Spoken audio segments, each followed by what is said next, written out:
నమో తస్స భగవతో అర్హతో సమ్మా సంబుద్ధస్స. ఈరోజు మనం భగవానుడు కొన్ని ఉపమానాలతో సూత్రాలను చెప్పడం జరిగింది. ముఖ్యంగా వాటిలో విజ్ఞానానికి సంబంధించిన వాటికి చెప్పిన ఉదాహరణని ఈరోజు చెప్తాను. అంటే విజ్ఞానం ఇంకా వాటి స్థితులకి ఒక్కొక్క దానికి ఒక్కొక్క ఉదాహరణతోటి పోల్చి చెప్పడం ఈ సూక్తంలో మనం గమనించవచ్చు. ఇంకొకటి, మనకి చిత్త విముక్తి కావాలి అంటే ఈ అష్టాంగ మార్గంలోనే ప్రయాణం చేయవలసి ఉంటుంది. శీలాన్ని తప్పకుండా ఆచరించాలి, మనసుని ఏకాగ్రం చేయాలి, నివారణాల నుంచి మనసుని దూరం చేయాలి. ఆ తర్వాత మనసులోని ఈ చిత్త మలినాలను ప్రజ్ఞతో పూర్తిగా కడిగివేయాలి. అప్పుడే మనకి ఈ విముక్తి అన్నది సాధ్యమవుతుంది. కొందరు ఇలా కూడా నమ్ముతూ ఉంటారు. ఏ దేవీ దేవతో పేరు చదువుతూ వాళ్ళ నామాన్ని స్తోత్రంగా చెప్తూ పోతే మాకు విముక్తి లభిస్తుంది, లేకపోతే ఫలానా ప్రదేశానికి వెళ్ళి ఆ గుడిలో లేకపోతే ఆ దేవీ దేవతను ప్రత్యక్షం చేసుకుంటే మాకు విముక్తి లభిస్తుంది, ఏ నదిలోనో మునిగితే మా లోపల ఉన్న పాపాలు అన్నీ పోతాయి, వాళ్ళని నమ్ముకుంటే మాకు విముక్తిని ప్రసాదిస్తారు, మోక్షాన్ని ప్రసాదిస్తారు అని కొందరు నమ్ముతూ ఉంటారు. కానీ నిజానికి అటువంటివి ఏవి ముక్తిని ప్రసాదించవని బుద్ధుడు గట్టిగా చెప్పాడు.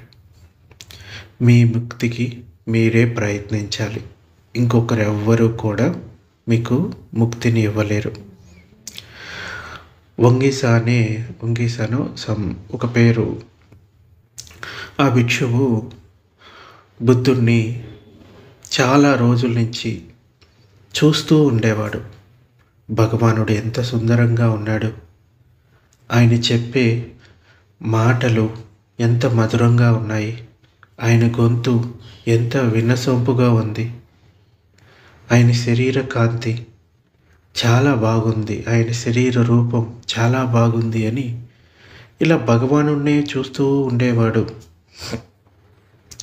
ఒకరోజు భగవానుడు గమనిస్తాడు. గమనించి ఆ భిక్షువుకి ఇలా చెప్తాడు, నువ్వు చూడవలసింది ఈ ఈ దేహాన్ని కాదు, నేను చెప్పిన ధర్మాన్ని. ఎవరైతే నేను చెప్పిన ధర్మాన్ని చూస్తారో వాళ్ళు ముక్తులవుతారు. నా దేహాన్నే చూస్తూ నన్నే స్తుతిస్తూ, అంటే బుద్ధ బుద్ధ బుద్ధ బుద్ధ అని స్తుతిస్తూ పోయినా కానీ విముక్తి లభించదు, తమ లోపల ఉన్న చిత్త కల్మషాలను పోగొట్టుకోనంత వరకు. ఇంకా ఇలా చెప్తాడు, జీవితం మొత్తం కూడా నా చీవరాన్ని పట్టుకొని నా వెనకే నడుస్తూ నా నీడలో ఉన్నా కానీ నీకు ముక్తి లభించదు. నీ సొంత ప్రయత్నంతో సమాధిని అభ్యాసం చేసి దాన్ని పొందగలిగితే, ప్రజ్ఞను పెంపొందించుకొని ఈ నామరూపాలను అర్థం చేసుకోగలిగితే, వాటి అనిత్య స్వభావాన్ని, దుఃఖ స్వభావాన్ని, అనాత్మ స్వభావాన్ని తెలుసుకోగలిగినప్పుడే ముక్తి మీకు సాధ్యమవుతుంది. భగవానుడు చీవరాన్ని పట్టుకొని ఆయన వెంటే ఆయన నీడలో నడిచినా కానీ ముక్తి లభించదు.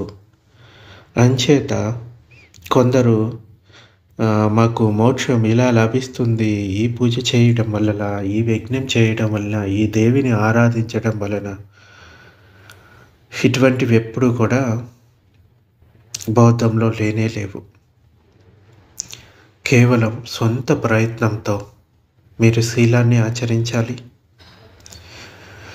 సమాధిని అభ్యాసం చేయాలి, ఇంకా ప్రజ్ఞని పెంపొందించుకోవాలి. చెప్పడానికి చాలా సింపుల్గా ఉంటుంది, కానీ ఇన్ డీటెయిల్డ్గా వెళ్తే దాంట్లో ఉన్న డెప్త్ మనకి తెలుస్తూ ఉంటుంది. కొందరు ధర్మాన్ని చదువుతారు, కానీ ఆచరించేటప్పటికి వచ్చేసరికి చాలా దూరం ఆచరణకి. కొందరు కొద్దిగా నేర్చుకుంటారు, కానీ ఆచరణ మాత్రం ఎక్కువగా చేస్తారు ఆ నేర్చుకున్న విషయాన్ని. ఏదైనా నేర్చుకున్న విషయాన్ని ఆచరణలోకి తేకుండా కేవలం తెలుసుకోవడం వల్ల పెద్దగా ఉపయోగం ఉండదు. మనం ఇంతకుముందు చెప్పుకున్నాము, 4 రకాల ఎలుకలు ఉంటాయని ఒక ఉపమానంలో చెప్పుకున్నాము. అలాగే జనాల్లో కూడా 4 రకాల మనుషులు కూడా ఉంటారు. సో ఇప్పుడు ఈ టాపిక్ తర్వాత ఎప్పుడేం చెప్పుకుందాం. ఈరోజు విజ్ఞానం గురించి మాట్లాడుకుందాం. స్నానం చేయడానికి ఒకడు ఒక లోహపు గిన్నెలో సీకాయ పొడిని కానీ కుంకుడు పొడిని కానీ తీసుకొని కొంచెం కొంచెం నీరు కలుపుతూ మెత్తని ఉండ్రాయిగా చేశాడు. దాని నుండి ఒక్క బొట్టు చెమ్మ కూడా బయటికి కనిపించకుండా అతడు ఆ ఉండ్రాయిని తయారు చేశాడు. ఇక్కడ గిన్నె అన్నది మనసు అని చెప్పవచ్చు. సీకాయ పొడి అన్నది వారు చేసుకున్న పుణ్యపారమితలు. నీరు అన్నది పుణ్యం వలన వచ్చే సుఖం. ఇంకా ఉండ్రాయి అన్నది ఈ శరీరం, అంటే పుణ్యపారమిలతో ఏర్పడిన శరీరం. మొదటి ధ్యానంలో కలిగే వాస్తవ అనుభూతి కూడా నీరే.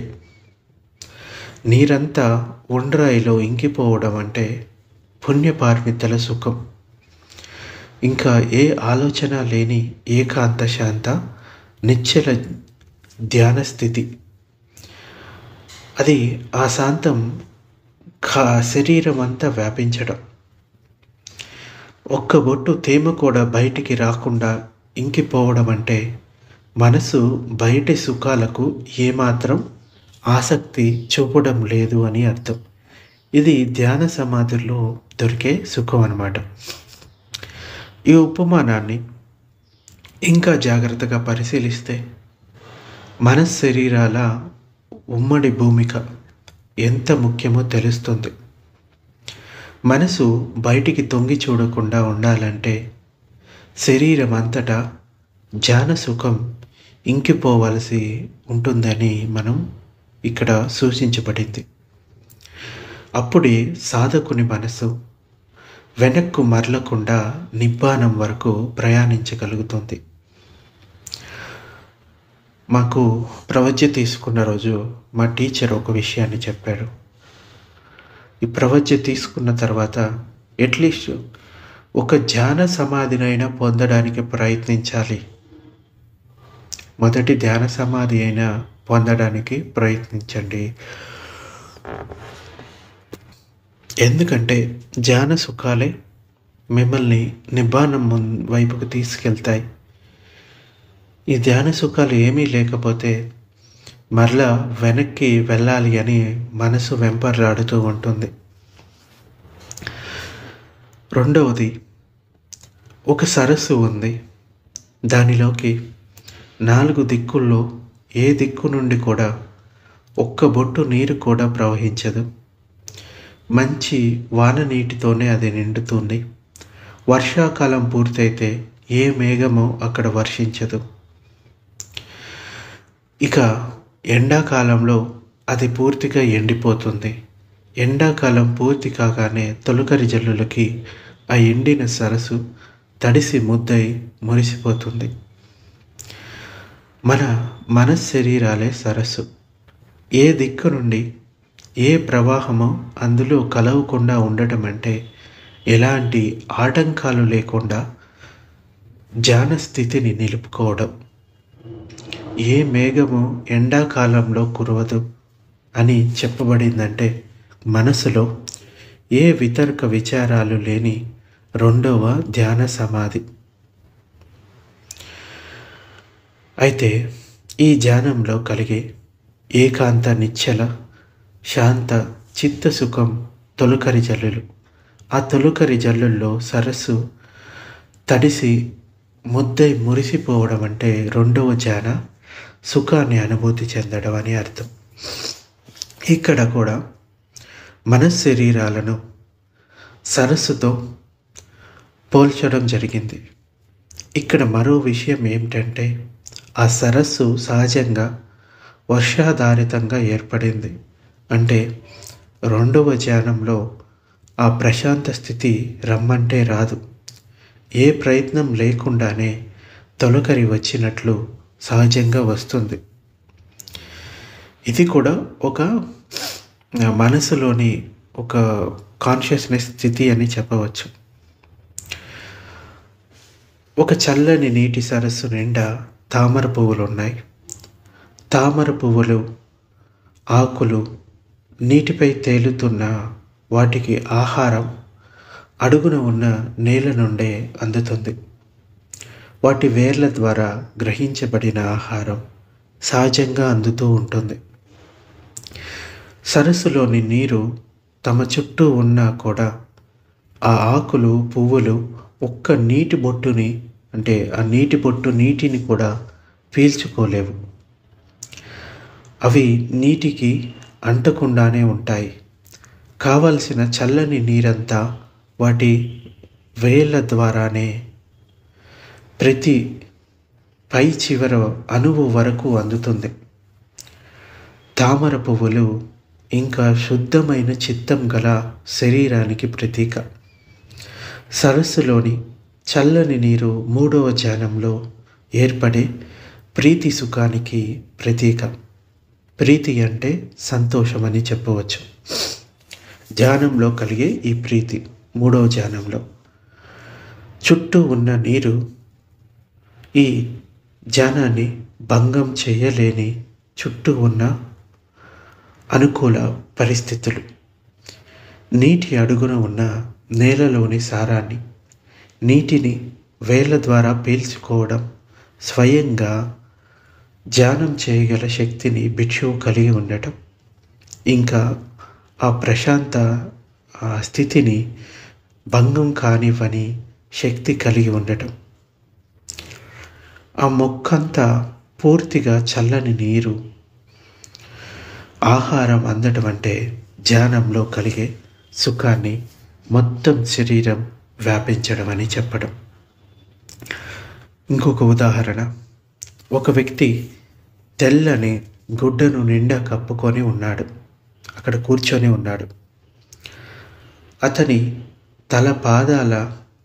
తల నుండి పాదాల వరకు ఏ శరీర భాగం కూడా బయటకు కనిపించకుండా కప్పుకున్నాడు. ఈ విధంగానే నాలుగవ ధ్యానంలో కలిగే తేజోవంతంగా మెరిసే చిత్తాన్ని సమతలో ఉన్న భిక్షువు సమంగా తమ శరీరమంతటా వ్యాపింపచేసుకోవడానికి ఈ ఉపమానం సూచిస్తుంది. తెల్లని గుడ్డ అతని శుద్ధ చిత్తానికి ప్రతీక. పూర్తిగా కప్పుకోవడం అంటే అతడు పూర్తిగా సుఖ దుఃఖాల పట్ల సమతతో అంటే ఉపేక్షతో ఉన్నట్లు. మనశ్శరీరాల పరిధిలో ఎక్కడ సూక్ష్మ సంకారాలు ఉన్నా వాటిని గమనించి వాటిని ఏమాత్రం మిగలకుండా నిర్మూలన చేసుకోవడం ద్వారా మనశ్శరీరాల్లో ఏ అలజడి లేని నిశ్శబ్ద నిశ్చల స్థితి, మౌన స్థితిని పొందడమే చిత్తం మెరవడం. ఇది నాలుగవ ధ్యాన సమాధిలో ఆ ఉపేక్షా స్థితి పొందినప్పుడు అక్కడ ఎటువంటి ఆలోచన లేని స్థితిని పొందవచ్చు. ఇంకొక ఉదాహరణ, ఒక గరుడ పచ్చ వజ్రం ఎంతో పారదర్శకంగా ఉంది, చక్కగా చెక్కబడింది. దానికి ఒక సన్నని రంధ్రం చేసి ఆ రంధ్రం గుండా 5 రంగుల దారాన్ని ఎక్కించి అంటే దానికి ఆ దారాన్ని ఎక్కించారు. ఒక వ్యక్తి అలా దారం కూర్చబడ్డ ఆ వజ్రాన్ని చేతిలోకి తీసుకొని దాన్ని నిశితంగా పరీక్షిస్తూ ఆ వజ్రపు అంటే వజ్రపుటాన్ని దానిలోకి ఎక్కించబడ్డ దారాల అందాలను చూడసాగాడు. అదేవిధంగా భిక్షువు తన తల్లిదండ్రులు ఇచ్చిన శరీరాన్ని 4 ధాతువులతో నిర్మించబడిన ఆ శరీరాన్ని నిశితంగా పరిశీలిస్తూ అవి కృషించి నశించేవి అన్న ప్రత్యవేక్షణ చేసుకుంటాడు. ఈ శరీరాన్ని ఆశ్రయించి విజ్ఞానం ఉందని అది కూడా తెలుసుకుంటాడు. ఇక్కడ శరీరానికి ప్రతీక వజ్రం. ధ్యానాలలో మన శరీరాలను శుభ్రపరచుకోవడం, వజ్రాన్ని సానబెట్టి దగదగా మెరిసేటట్టు చేయడం, శుద్ధమైన మనసు పారదర్శకంగా ఉంటుందనే విషయాన్ని వజ్రం పారదర్శకంగా చేయబడింది అని చెప్పబడింది. పచ్చ, ఎరుపు, పసుపు, నీలం అని ప్రాథమిక రంగులు, దానితో పాటు గోధుమ రంగు, ఈ 5 రంగుల దారం అది స్పష్టంగా సునిశ్చితంగా చూడగలగటం విపశ్యన ధ్యానం చేయటం. సతితో సామర్థ్యంతో విజ్ఞాన ప్రవాహాన్ని చూడటం, పంచస్కందాలు అన్నీ కలిపిన దారం. సునిశ్చితమైన అంతర్దృష్టి అంటే ఏంటంటే ఈ విజ్ఞాన ప్రవాహం సంకారాలతో కలిసి ఈ శరీరం నశించిన అంటే మరణం సంభవించిన అప్పుడు కూడా క్షణక్షణం పుడుతూ గిడుతూ ప్రవాహిస్తూ అంటే అది పుడుతూ గిడుతూ ఆ విజ్ఞానం ప్రవహిస్తూ కొనసాగుతుంది అని తెలుసుకోవడం. శ్రోతాపన్నుని ప్రజ్ఞ ఈ విధంగా అవిద్య చీకట్లను చీల్చుతుంది. ఒకడు ఒక రెల్లు చువ్వను తీసుకొని దాన్ని చీల్చి మధ్యలో ఒక మవ్వను వేరు చేశాడు. మరొకడు కత్తి వర నుండి కత్తిని సర్రున బయటికి దూశాడు. ఒక పామును తన కుబుసం నుండి బయటపడింది. ఇక్కడ ప్రతి ఉపమానంలోనూ 2 వస్తువులు ఉన్నాయి. ఒకదానిలో ఒకటి ఉంది, తర్వాత అవి వేరు చేయబడ్డాయి. సరిగ్గా ఇలాగే భిక్షువు తన చిత్తాన్ని స్థూల శరీరం నుండి వేరుగా తెలుసుకుంటాడు. రెల్లు, ఇంకా కత్తి అంటే కత్తివర, ఇంకా కుబుసం, ఇవి స్థూల శరీరాలు.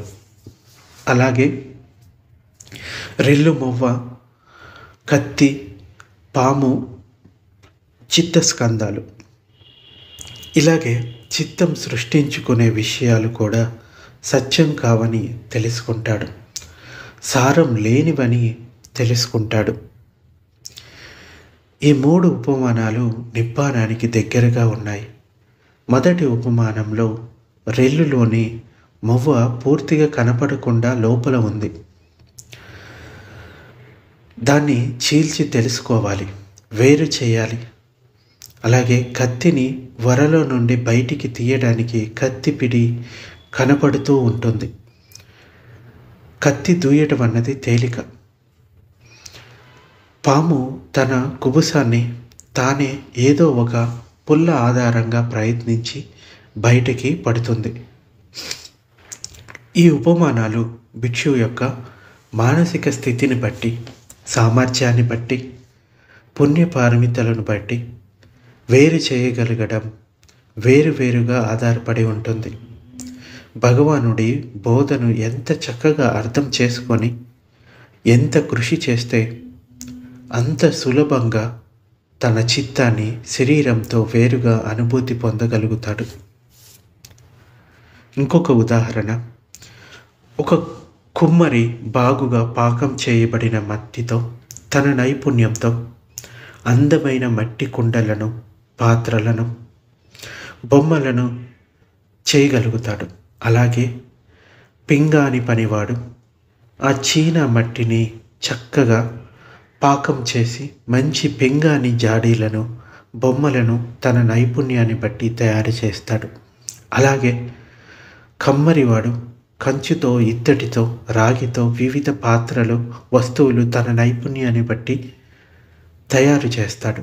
అలాగే కంసాలి తన నైపుణ్యాన్ని బట్టి మేలిమి బంగారంలో కావలసిన బంగారపు పనిముట్లను తయారు చేస్తాడు.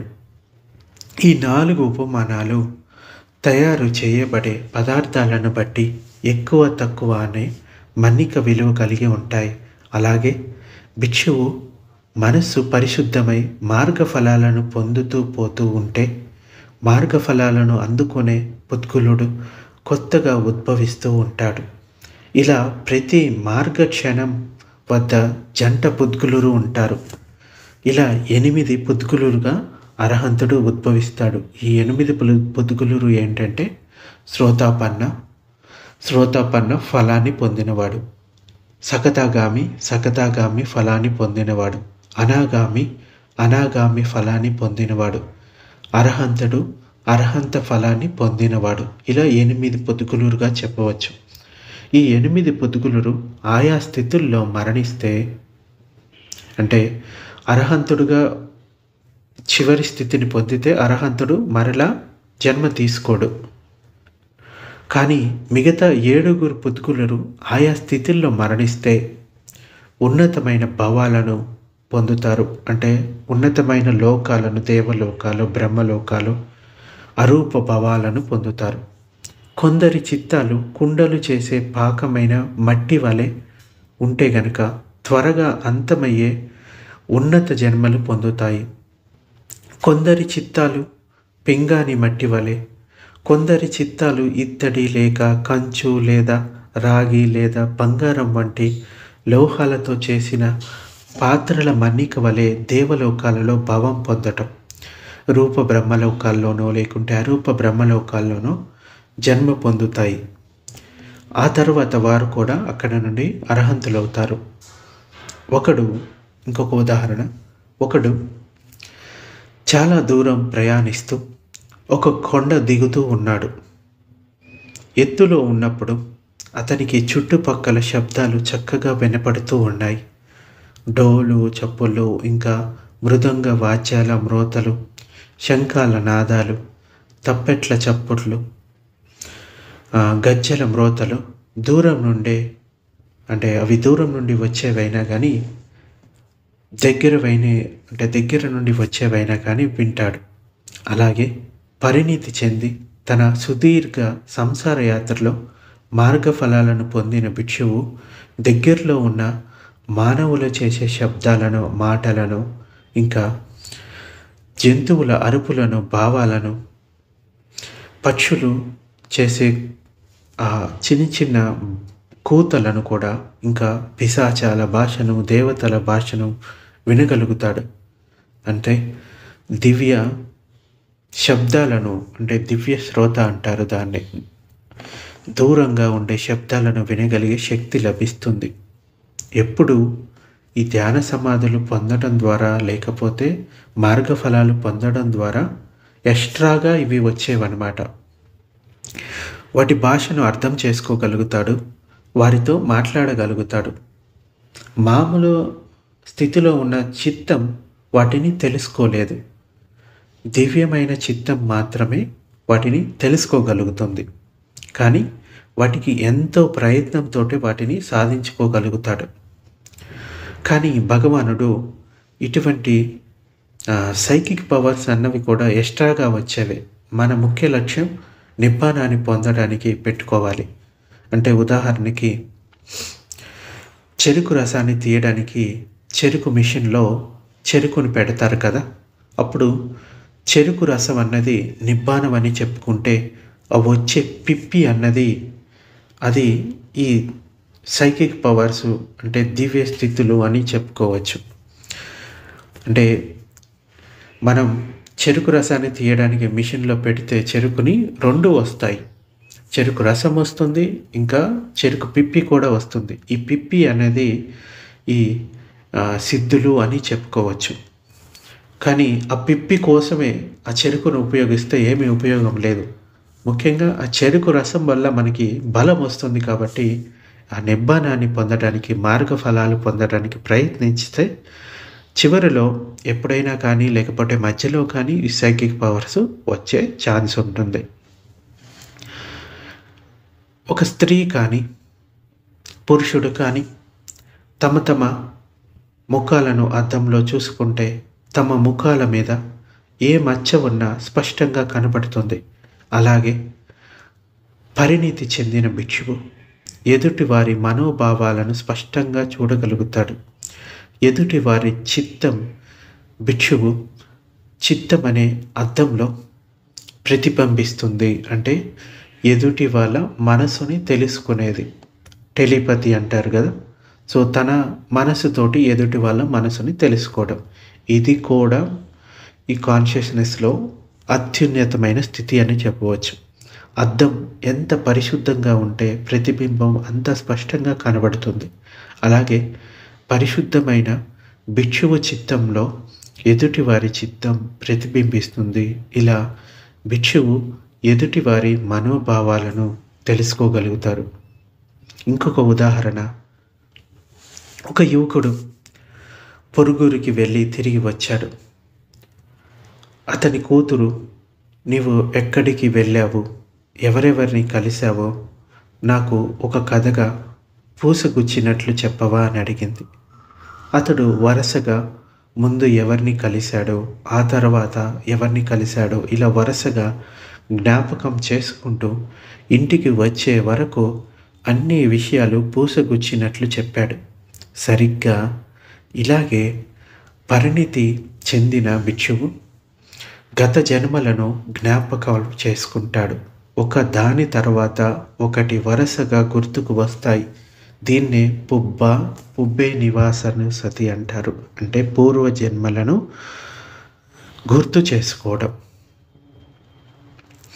తరువాత ఉదాహరణ, ఒక గుప్తచరుడు ఎత్తైన ప్రాసాదం మీద కూర్చొని కింద సంత జరిగే ప్రదేశాన్ని జాగ్రత్తగా పరిశీలిస్తున్నాడు.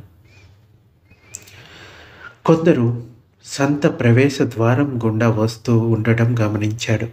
అలాగే కొందరు దుకాణాలలో కొనుగోలు చేయడం గమనించాడు. ఇంకొందరు తమ సరుకును అమ్ముతూ కనిపించారు. కొందరిని కలవడం, విడిపోవడం చూశాడు. ఇంకొందరు ఒక చోట కూర్చొని విశ్రాంతి తీసుకుంటున్నారు అని ఇంకొందరు బయటికి వెళ్తూ ఉండడం గమనించాడు.